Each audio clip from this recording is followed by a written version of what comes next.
नमस्कार दोस्तों, स्वागत है आप सभी का आर के कहानियां में। दोस्तों, आज की कहानी है कौन थे वीर बर्बरीक। बाल्यकाल से ही वे बहुत वीर और महान योद्धा थे। उन्होंने युद्ध कला अपनी माता से सीखी। आदिशक्ति की तपस्या कर उन्होंने उनसे त्रिलोकों को जीतने में सक्षम धनुष प्राप्त किया, साथ ही असीमित शक्तियों को भी अर्जित कर लिया। तत्पश्चात अपने गुरु श्री कृष्ण की आज्ञा से उन्होंने कई वर्षों तक महादेव की घोर तपस्या करके उन्हें प्रसन्न किया और भगवान शिव शंकर से 3 अभेद्य बाण प्राप्त किए और 3 बाणधारी का प्रसिद्ध नाम प्राप्त किया। महाभारत का युद्ध कौरवों और पांडवों के मध्य अपरिहार्य हो गया था, अतः ये समाचार बर्बरीक को प्राप्त हुआ तो उनकी भी युद्ध में सम्मिलित होने की इच्छा जागृत हुई। जब वे अपनी माता से आशीर्वाद प्राप्त करने पहुंचे तब मां को हारे हुए पक्ष का साथ देने का वचन दिया कि वह मात्र 3 बाण से युद्ध में सम्मिलित होने आया है।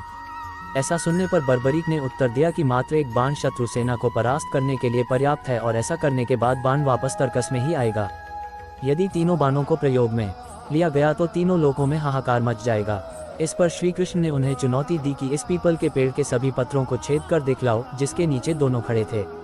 बर्बरीक ने चुनौती स्वीकार की और अपने तुनीर से 1 बाण निकाला और ईश्वर को स्मरण कर बाण पेड़ के पत्तों की ओर चलाया। तीर ने क्षण भर में पेड़ के सभी पत्तों को भेद दिया और श्री कृष्ण के पैर के इर्द गिर्द चक्कर लगाने लगा, क्योंकि एक पत्ता उन्होंने अपने पैर के नीचे छुपा लिया था। बर्बरीक ने कहा कि आप अपने पैर को हटा लीजिए वरना ये आपके पैर को चोट पहुंचा देगा।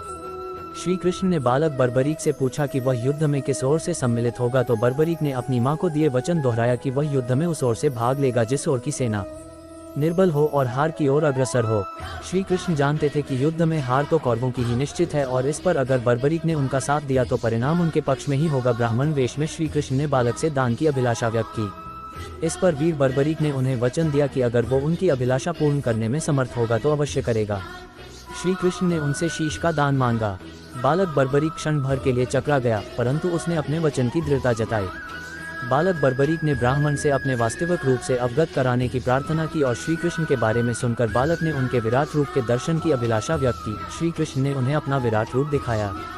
उन्होंने बर्बरीक को समझाया कि युद्ध आरंभ होने से पहले युद्धभूमि की पूजा के लिए एक वीरवर क्षत्रिय के शीश के दान की आवश्यकता होती है।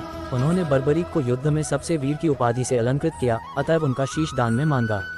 बर्बरीक ने उनसे प्रार्थना की कि वह अंत तक युद्ध देखना चाहता है। श्री कृष्ण ने उनकी यह बात स्वीकार कर ली। फाल्गुन माह की द्वादशी को उन्होंने अपने शीश का दान दिया।